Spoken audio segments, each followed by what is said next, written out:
Well, hello and welcome to another episode of Help Me Believe. My name is Haden Clark, your host.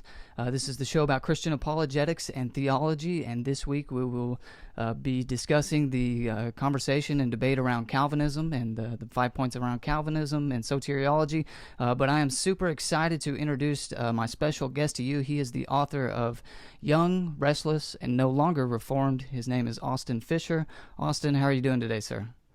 I'm great, man. Thanks so much for having me on the show. Well, I greatly appreciate you coming on and taking time out of your day to do this. I believe I heard you on Unbelievable, Justin Brierley's podcast over there, being interviewed and with him, and so I appreciate you coming on. How is South Texas? It's good to have a fellow Texan on the show. Well, technically, we're Central Texas. Central Texas, right. Yeah, I want to get that right. Okay. Yeah, a little bit north of Austin. And so I'm an East Texas boy at heart, was raised a little bit north of Houston. And so when I first came to Central Texas, I couldn't get used to the lack of real trees, because you're from East Texas, you have 200-foot tall pine trees. Yeah, pine trees out there everywhere. And so these trees here, they're shrubs, man. They're only like 20, 30 feet tall. So it took me a while to get used to it. But Central Texas has its own kind of rolling hills beauty that I've come to love. It's a good place to be. Yeah, man.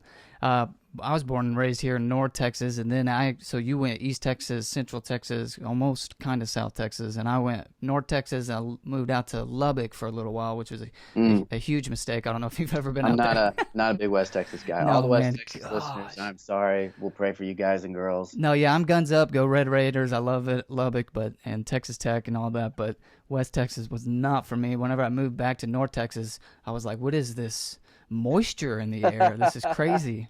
It's so dry out there. It's just awful. But hey, again, I appreciate you coming on.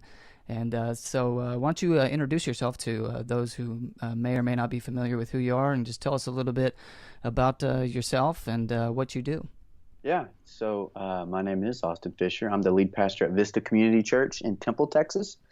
And so it's basically right in between Waco and Austin on I-35. I've been there for about 7.5 years at this point. It's a non-denominational church. I grew up with kind of Baptist and Methodist, and then my wife grew up Episcopal, so I'm come from a pretty eclectic denominational sensibilities. And then our church has got people from kind of all over the spectrum like that: Episcopal, Lutheran, Catholic, Baptist, Methodist, you name it. So we've been there for about 7.5 years. And then I also like to write. I've got 2 books, Young, Restless, No Longer Reformed. That was the first book in, I think 2013. And then a second book called Faith in the Shadows, Finding Christ in the Midst of Doubt, that came out in 2018, about 9 months ago. So married with 2 little boys, 4.5 and 2.5. So we are right in the thick of parenting right now. I don't have any kids yet. I've been married as of today for, want to get this right, 5 months. So I'm basically a professional. I got a lot to learn. I've already learned a lot about my own selfishness and depravity. But it's going great. Well, if you've learned that you've got a lot to learn, then you basically got it down, bro. Just don't ever forget that. That's the thing to not forget. That's a good point. Well, we are here to discuss, your journey through Calvinism and, the book that you wrote around that called Young, Restless, and No Longer Reformed. So just, you mentioned your, kind of the background that you grew up in, Baptist, Methodist. Did you grow up Calvinist, or how did you get into Calvinism in the first place? Sure. Most people who don't grow up, and as I say, I kind of came of age in the 90s, which was when there was certainly like a Calvinist resurgence going on in the Southern Baptist Convention, for example, but I didn't ever really grow up anything like a Calvinist. I think most of us grow up intuitively experiencing ourselves as having free will. Whether or not we do have it's beside the point. We think we have it. Mm-hmm. And so unless you're really clearly indoctrinated with it early, that's usually not somebody's default position, is all I'm saying. And so I wouldn't have grown up a Calvinist or anything close to it. And so it was not until I was in, 7th or 8th grade that someone reached out and really mentored me and changed my life. And he was a strong 5-point Calvinist. And again, at that point, I didn't have terms for what it was. I didn't know what it was. I just know that he gave me a book by John Piper to read, and so I read it, and then I read the next one, and then I read all the John Piper books, and that's when Passion was really like at its, kind of height and heyday and popularity. So, Louis Giglio and Matt Chandler and Driscoll and all these people. And again, I didn't know that they were Calvinist. Right. Most of them, with the exception of Piper, weren't that up front with it. I just knew that I was buying what they were selling, man. And I was No, this is a good point, and I don't want to interrupt, but I'll forget if I don't. Is in my experience, and which is kind of similar, I didn't go through this in the 90s. Went through it in like the 2010 or later, I don't know. But experiencing the writings of John Piper, all the names you just mentioned, just later. So John Piper, Matt Chandler, and for me, David Platt, those kind of guys. And I didn't know anything about Calvinism either. I came to be a Christian when I was 20 years old. I grew up in a Christian home, but really didn't. Faith became my own or whatever. When I was about 20 years old, and I read through the Bible for the first time in my life, and then was like, well, I need some help understanding this, and those are the books and the authors that came along with me trying to go, deeper, or whatever the correct terminology is. And the way you just described it is just like perfect, the way that I experienced it, which was, it seems to have kind of snuck in the back door. Like, it wasn't up front. It wasn't like, here, David Platt or Matt Chandler aren't writing, here's the 5 points of Calvinism like John Piper is. But they sneak it in there every once in a while, and then I just found myself going, where'd that come from? Yeah. Is that pretty typical, or is that what you were describing? Oh, absolutely. And that's, one of the things I've always appreciated about John Piper, and we certainly have had our differences, especially when the first book came out, but I appreciate Piper's consistency and forthrightness. In my opinion, he is much more upfront and consistent than a lot of the younger preacher pastors were, and I just have always felt like, the 5 points, and in particular, of course, a couple of them, they're so determinative, of who you think God is, that they're too important to sneak in as fine print. That's personal opinion there, but I do certainly think that happens a lot, because if you got those, if you were taught double predestination from like the beginning very clearly, most people are going to go, I don't think so, man. I'm not going to be able to sign off on that. But if you buy into kind of the system as a whole, right, and that takes root in you, and your sensibility and your imagination and your hermeneutic is formed in that way, then if you kind of learn about the ins and outs of something like double predestination years later, then you've been formed to be more receptive to it. I think it was R.C. Sproul talked about how double predestination should be like a family secret. That you don't just air for everybody. You got to wait, man. Another pretty honest one. People are in the family, and then once they're in the family, you can kind of air that stuff. But to do it early is difficult, and a lot of the popularizers don't do that. And I've been on the record that I think they should be much more forthright about that, because it's important. Yeah, for sure. I think if you start with kind of the dichotomy of, we want to have a high view of God, and start with statements like that. Well, I can buy. It's all about God's glory. I can buy into that. Everyone's going to buy into that, and then later, bring in the determinism or the double predestination, that sort of stuff. Yeah, for sure. So since it's so not intuitive, or what was it that kind of brought you? You mentioned a personal mentor, so kind of describe how that happened. So he was a Calvinist, and he was just the first really bright, smart, faithful Christian that I had met who had taken the time to mentor me. And so the very fact that he was just meant that, I was going to be, because he was like the first person who I really saw following Jesus well and faithfully. But in particular, when we believe something, it's usually because it has captured us, with a sense of its beauty and not just its truthfulness. And so in other words, we tend to believe things that we want to believe. And so why did I want to believe Calvinism? And I think that's what you're getting at. What is the aesthetic and moral appeal of something like Calvinism? And I do think it is that in a very, consumeristic, therapeutic culture, the emphasis on God's glory, that it's not about me and what I want, my desires. It's about God and what God wants, God-centered theology, not man-centered theology. All that stuff is enormously appealing in a very humbling kind of way. Yeah. And so that's why I think there was this huge resurgence of Calvinism, in particular in the evangelical world, in the 90s and early 2000s, was because it was a potent pushback to, what Christian Smith called what moral therapeutic deism. Hmm. And so that was certainly appeal for me, is I was like, yeah, I do kind of suck and I'm self-centered. And this idea that it's not all about me, it's about God, is enormously liberating and humbling in a really healthy kind of way. And so I completely bought into that vision and thought it was beautiful. And then once I thought it was beautiful, then the hermeneutic, lines out pretty easily. And you can quite obviously make a Calvinist case from Scripture. People have been doing it for, a couple of thousand years. And so it's really, though, again, more about you have to buy into the moral vision behind it, the theological vision. And I think that's the power of it, is as an antidote to, right now, moral therapeutic deism. Yeah, I think that's pretty true with the contrast where there was a lot of, and there still is, a lot of, I don't know if I would go so far as to call it a moral therapeutic deism, but that's pretty strong, and it may be accurate, but the seeker sensitive, et cetera, et cetera. Well, Yeah. the pushback was this Calvinism, and like you said, it made a lot of sense to a lot of people, and still does. But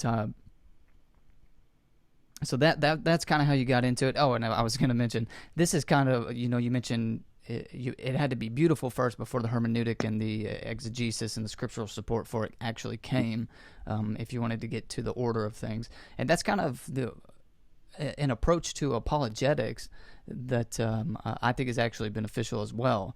For a lot of people today, they're not necessarily, the questions they're asking about Christianity, that is skeptics and non-believers, they're not always asking for evidence, give me the Kalam cosmological argument, give me the minimum facts of the resurrection. Even though I love all those things and I talk about them all the time, most of the questions I get is, it would basically be like, is Christianity even good? Is it even, why would I even want to do that? So, so I think you're exactly right. I think that makes a lot of sense. As Piper one time even says, I don't remember where this article is, but he says, before someone will accept your theology must first make their heart sing. That's what he said. And again, I disagree with him on a lot of things, but on that particular point, I could not agree more. And again, that was the power of Piper's version of Calvinism, was that he was able to explain Calvinism in a way where it didn't look, frankly, horrendous, but it looked beautiful. And again, he mainly channels Edwards to accomplish that. Edwards did a great job of it too. And so this picture of the manifold glory of God revealed through this juxtaposition of harshness and tenderness and mercy and wrath and all that. And that was the genius of Piper's approach, was to make Calvinism look beautiful. And that's why so many people bought into it. And I could not agree with you more when it comes to apologetics. That's a lot of what the second book is about. Nowadays, we get fixated on, is Christianity true? And that is an important question. Yeah.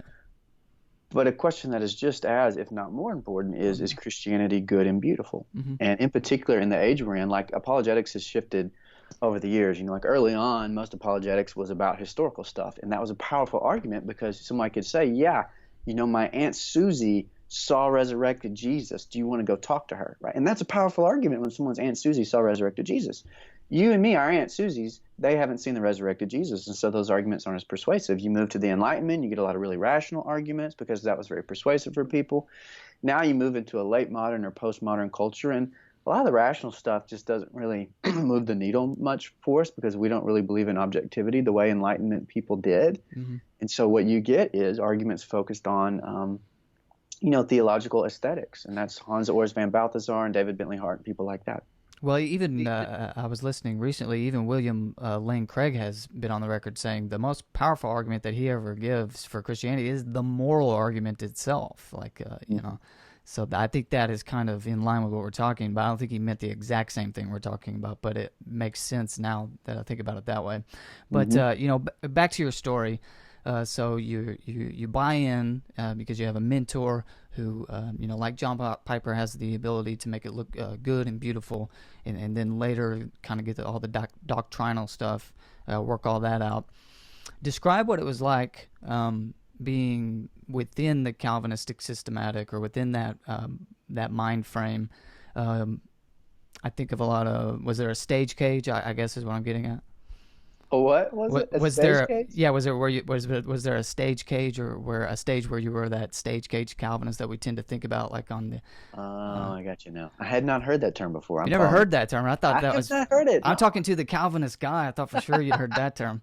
the ex-Calvinist guy. Yeah, the ex-Calvinist guy, excuse me. Yeah, no, I mean, one of the things that I, again, appreciated so much about Calvinism is, A, it really put me in my place. And so it ruthlessly purges you of self-centeredness, all that. And then it also gives you a very strong sense of like certainty. Again, once you buy into the Calvinist system, you get a very clear sense of black and white. And, God is the all-determining reality, and anything that happens is God's will. And that's difficult, but it's also comforting to know that like that was God and there's not another explanation for it. And just all in, it gives you a very stark kind of contrast of this is truth, it's objective truth, this is what it is, it's difficult, but own it and you'll be fine.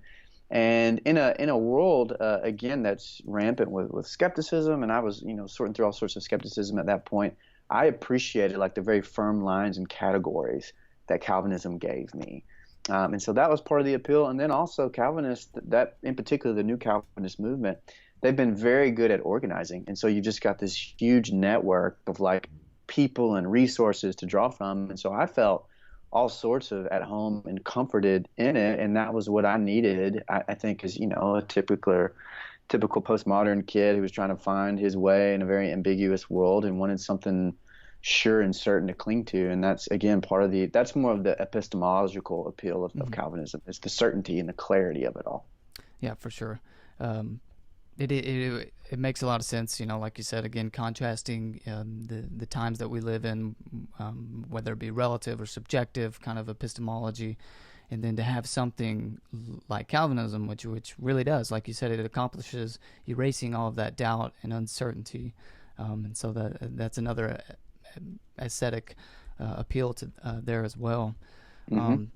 So where did the turn begin to happen for you?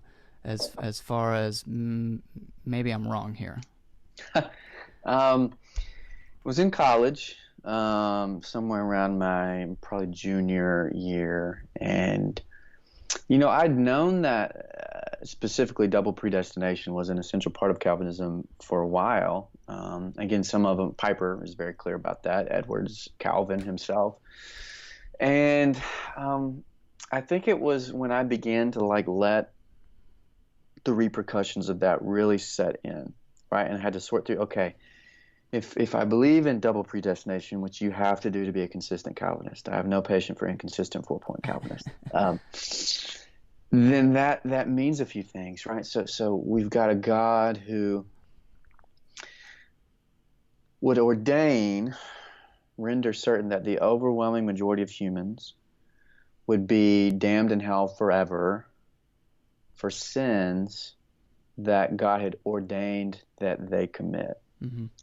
Right? And like, obviously there are layers to that, and most people don't take it down to the basement, which is when you hear double predestined explained, it's usually like, well, all of humanity's fallen.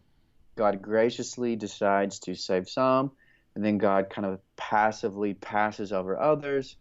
But that's still just because, the reprobate, they're just getting what they deserve. They're just getting what all of us deserve. Yeah, this is always how I hear it put. And so, and that doesn't sound that bad. It's like, well, I mean, we are all fallen, and we all deserve to go to hell. And so if God only chooses to save X amount of people, well, he's still merciful. Yep, absolutely. And so, it's a great explanation. Yeah. But it neglects something you cannot neglect in Calvinism. And again, Calvin could not have been more clear on this. Edwards could not have been more clear on this. Piper could not have been more clear on this. And that is that, again, God in Calvinism ordains the fall. God desires that again, all of humanity will fall and be deserving of hell.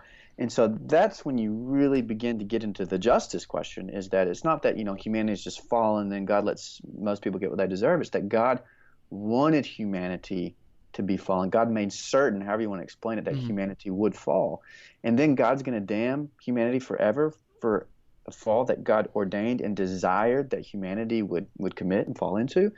And you obviously bump into some pretty severe problems of not just justice. Justice is the minimum, right? Because Christianity doesn't just tell us that God is just, it tells us that God is infinite love.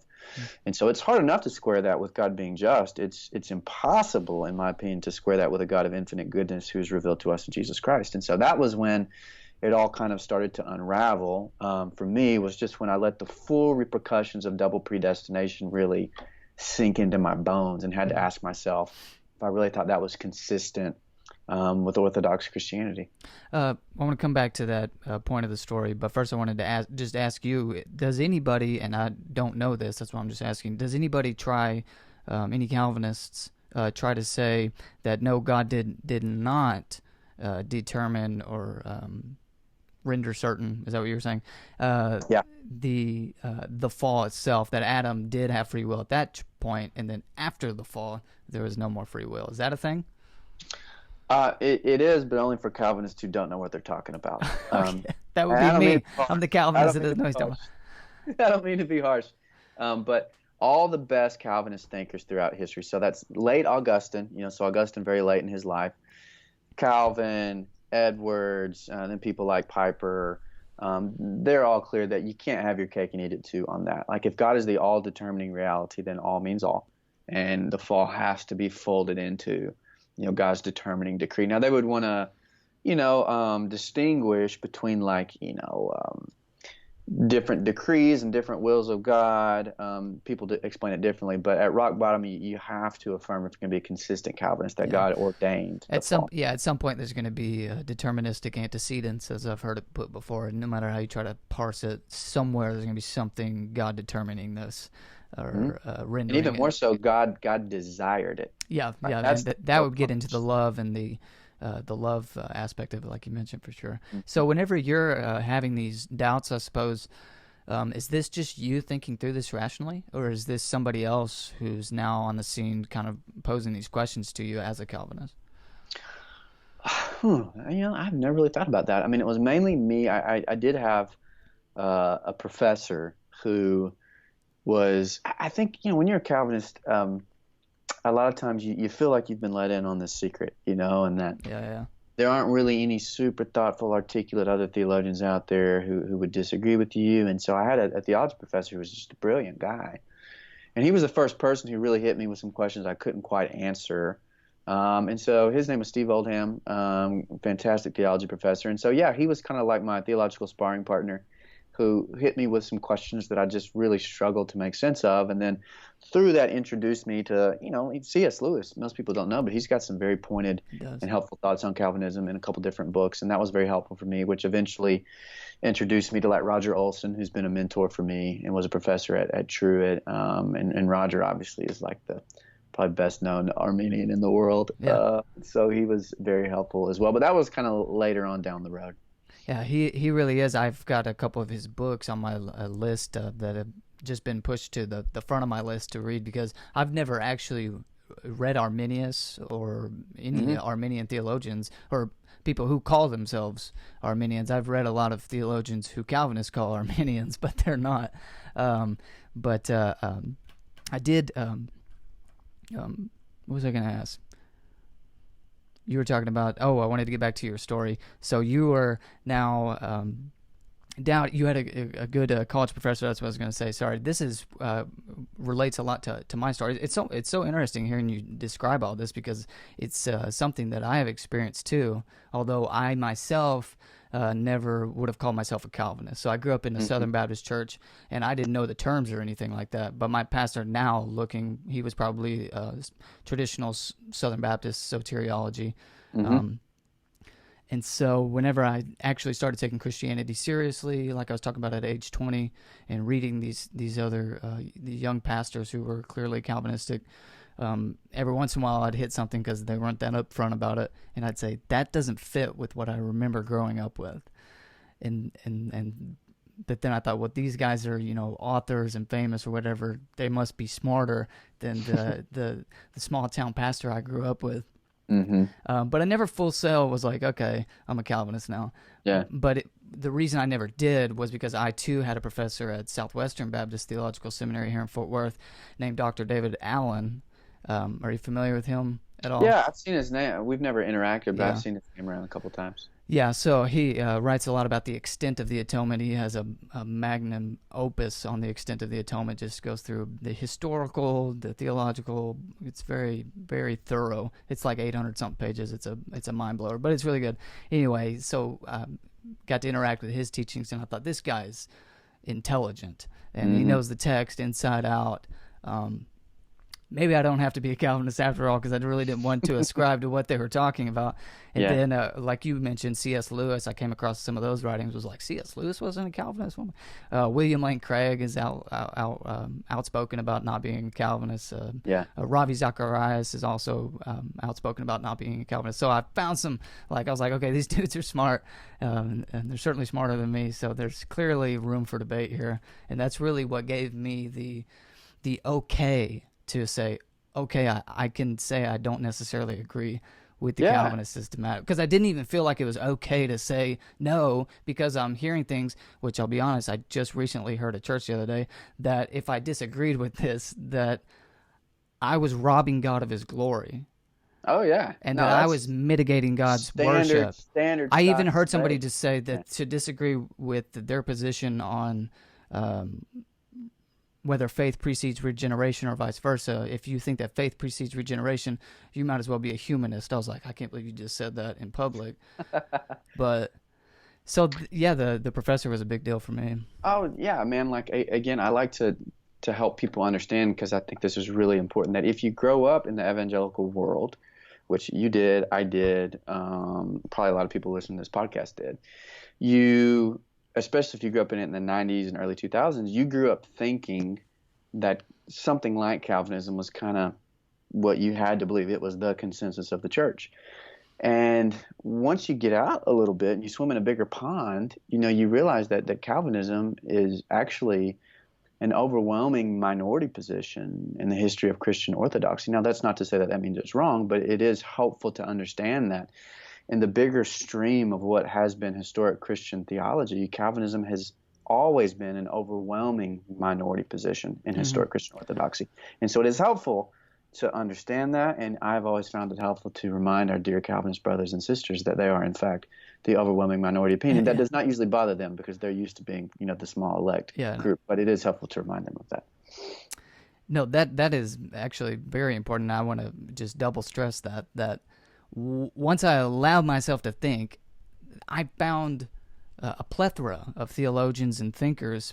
And again, for the people who may be worried about thinking this kind of way, just in case we do have people listening who are still in that mind frame of, well, I hear what you're saying, but to disagree with them would be to ascribe to a lower view of God or whatever. Yeah. Just hear me out and hear what Austin just said. The overwhelming majority of Orthodox Christians. So we're not talking about swimming in so big of an ocean that you actually are out here peddling with people who might be heretics or something like that. I'm talking about the overwhelming majority of historical Orthodox Christians, and this was something I was going to get to later, but we can get to it now since it's kind of a good segue. But did the historical the fact that this was actually, first of all, it was late. You mentioned Augustine. That's 400. That's after 400 years of church history, and then from then on, was still a minority position. Did that have anything to do with your decision as well? Because it made a big difference for me when I learned that. When I learned that even the Calvinists agreed that it begins with Augustine, really.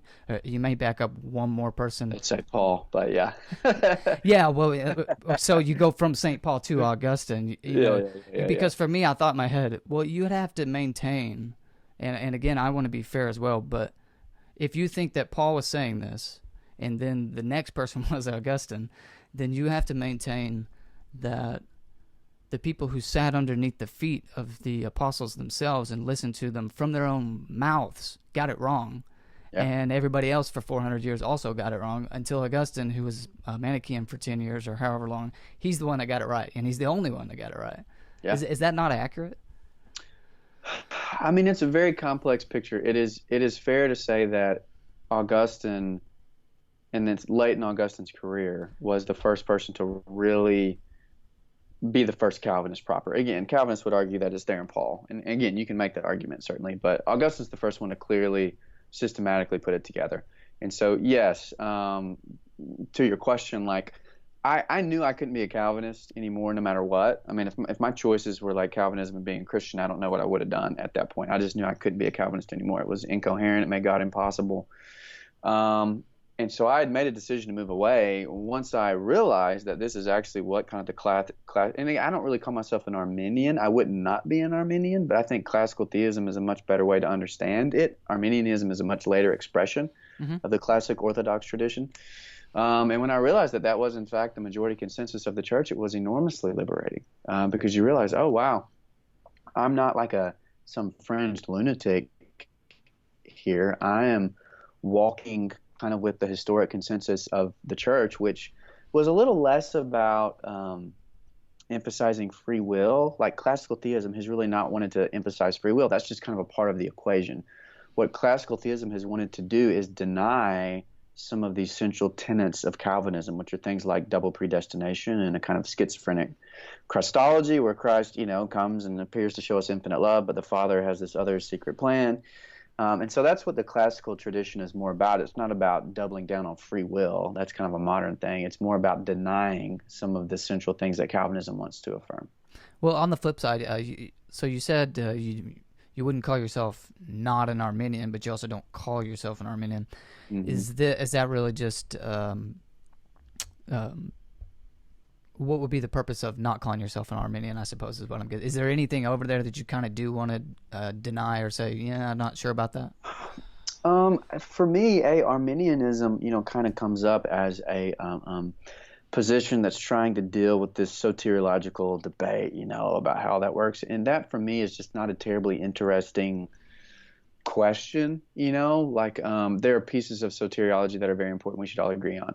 But when it comes into the minutia of how it should all work, can you lose your salvation or keep your salvation? Those questions have just never been that interesting to me. And I think the classical tradition emphasizes some other things instead of this obsession with am I saved or am I not saved, that is just much more appealing to my kind of theological palate. Mm-hmm. And so Arminius was kind of unclear on whether or not he thought you could lose your salvation. But on the whole, it's the soteriological obsession that is oftentimes part and parcel of Arminianism. And it's understandable. It was kind of grew up in that context that I don't find particularly interesting or helpful. Mm-hmm.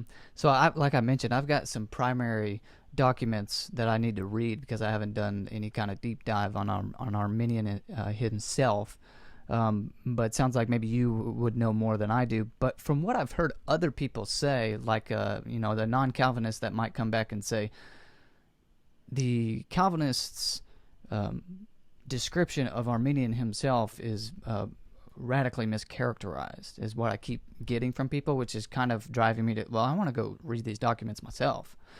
And then even sometimes I find myself listening to an actual Arminian or a non-Calvinist describing what Arminius wrote and believed, and I think he sounds more Calvinistic than I am. You know what I mean? Is that actually true? Or like I said, I haven't read much of Arminius, but...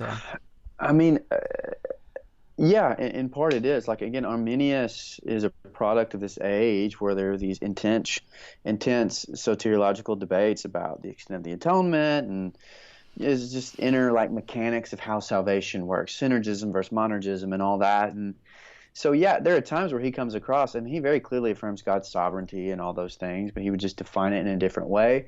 I do think Calvinist, the accusation of Pelagianism, which again, since that in some sense we, earn our salvation of Arminius, is clearly absurd. I mean, he flatly denies it. Now, a Calvinist would argue that it's a good and necessary consequence, would be the phrase they use, of Arminius's teachings, even though he explicitly denies it. Mm-hmm. And that's a fine argument to make. Same way that, I would say that a good and necessary consequence of Calvinism is that God is not good. And again, Calvinists would deny that, but I can fairly say it's a good and necessary consequence of their constellation of beliefs. You can't not affirm that, in my opinion. Yeah, I gotcha.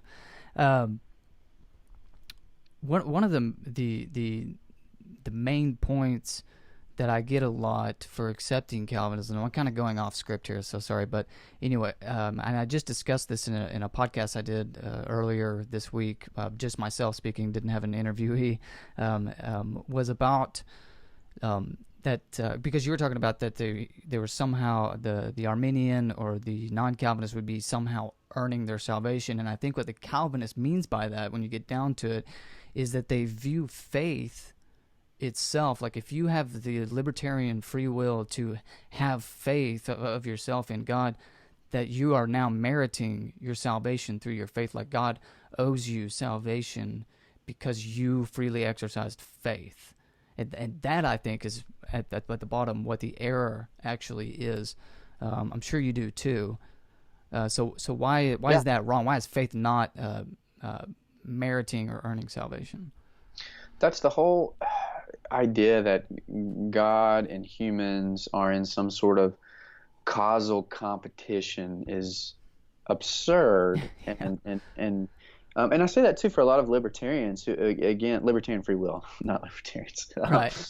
who want to affirm that, well, no, we make this decision, God doesn't make that decision. Again, classical theism has tended to affirm that free will is not something we can really understand very well. Mm-hmm. It's more concerned with emphasizing that there's not a competition there where God determining something or us making a decision means that we would, have some leverage to, boast in God's presence or something like that. Again, if you have a basic belief in like creatio ex nihilo, which is that God creates everything from nothing, and not only that, everything continually exists as a free and gratuitous gift from God moment by moment. Right.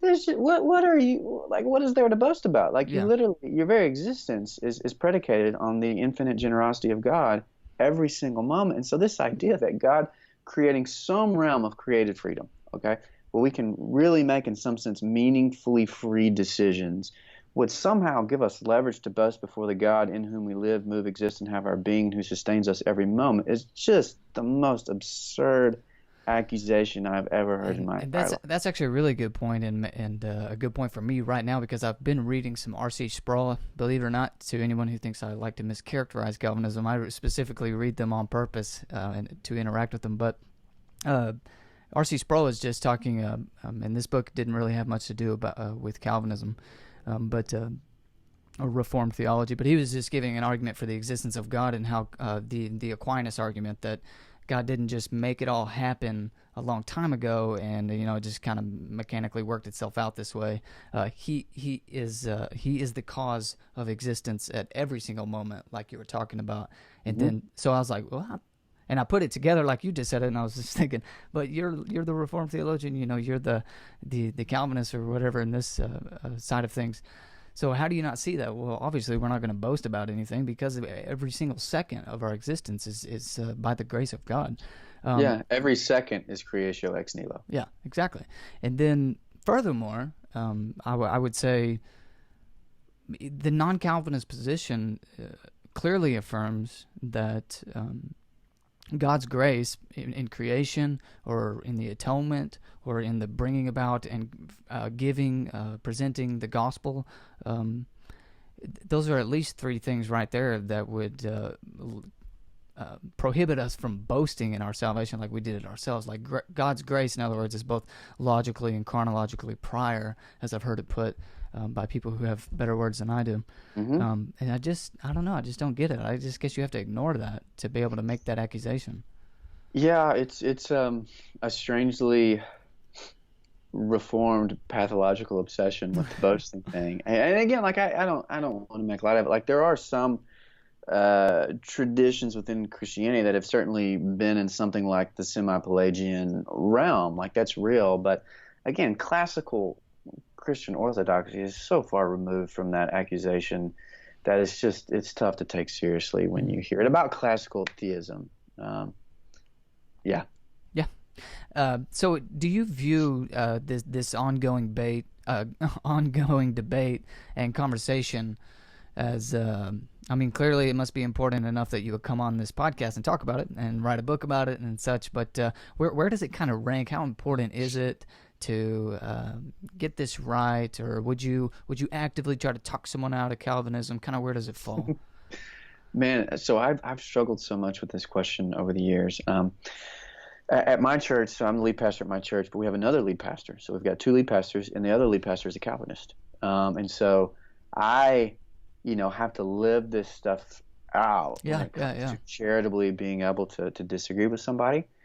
And so to the question of whether or not it's like a secondary issue is such a complicated question to me. Mm-hmm. Because on the one hand,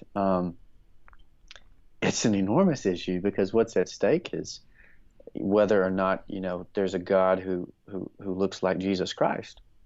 Everything is at stake. On the other hand, I have to acknowledge that within the big tradition of Christian orthodoxy, Calvinism from very early on has had a place.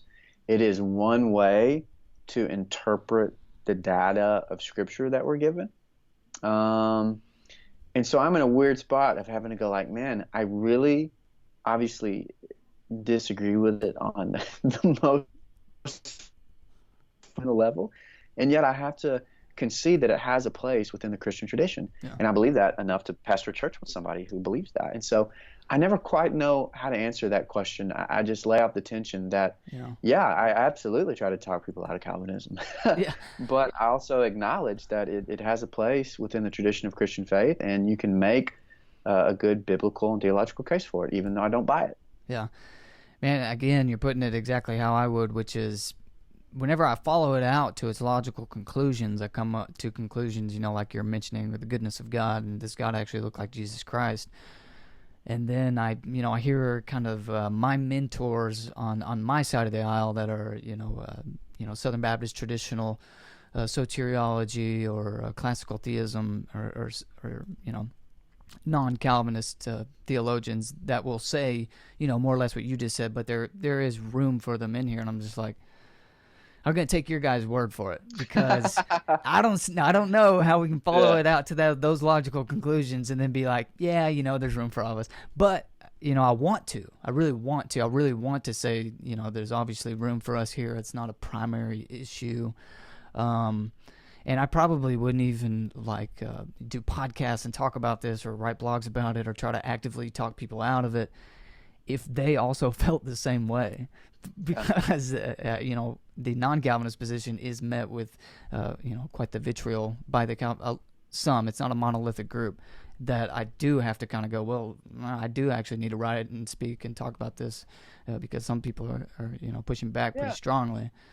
Well, it's distinguishing, even within the Calvinist camp, man, like between fundamentalist Calvinist and then just Calvinist. And fundamentalists of every stripe are mostly unbearable. Fundamentalist, Calvinist, classical theist, open, you name it. Fundamentalists are difficult, and they're usually the most vocal and the most prone to argue. And so it's just remembering that, like, most of those really vocal fundamentalist Calvinists you deal with, they're not most Calvinists. Like the guy I pastored with, awesome guy, great guy, who's not like that at all. And so it's just knowing that those people who are wanting to argue with you, they don't really even speak for the majority Calvinist position. Like, there's some great modern Calvinist philosophers who people should read, like James K. A. Smith or Paul Helm. And they're just much more, articulate and thoughtful than the popular people that most people obviously read because they're popular. Mm-hmm. And reading those people, like, that's what I encourage you to do. Like, if you're going to be a Calvinist, then don't read, I'm not going to name names, but don't read some of the low-level stuff. Read James K. A. Smith. He wrote a book called Letters to a Young Calvinist. Fantastic. Read stuff like that. Yep. Well, thanks so much for coming on and doing the interview. If you're still listening, thanks so much for joining us. I want to give a shout-out, kind of skipped this segment earlier, but I want to give a shout-out and a special thank you to our patrons. You too can become a patron by following the link in the description and going over to our Patreon page and becoming a supporter of the show and the ministry and the work we do here, and you get access to the 5 more minute bonus segment with Austin Fischer, where I'm going to ask him a couple of more questions. But before we get there, I got one last question for you, Austin, here in this segment, and that is, what would you say to someone that's listening right now that is currently convinced of Calvinism, but like you at one point in time, they're having their doubts, they're hearing the other side, and some dots are no longer aligning like they once did? What would you say to that person? I think per some of the things we said earlier, it's important to understand that if you're having some qualms about Calvinism, and in particular an inability to reconcile it with the God that's revealed to you in Jesus Christ, then all you're doing is standing firmly within the historic Orthodox Christian tradition. And so to just realize that that Orthodox Christianity has, for the most part, rejected the central tenets of Calvinism. And I think that will probably give you like the space you need to go on a journey to ask yourself some really difficult questions about Calvinism that you need to ask, and hopefully find a home in a theology that is, in my opinion, more beautiful and biblical. Yeah.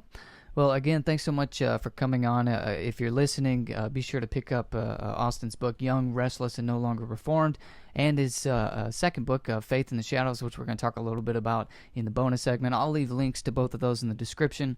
Austin, thanks so much for joining me. I really appreciate it. Absolutely. It was a pleasure.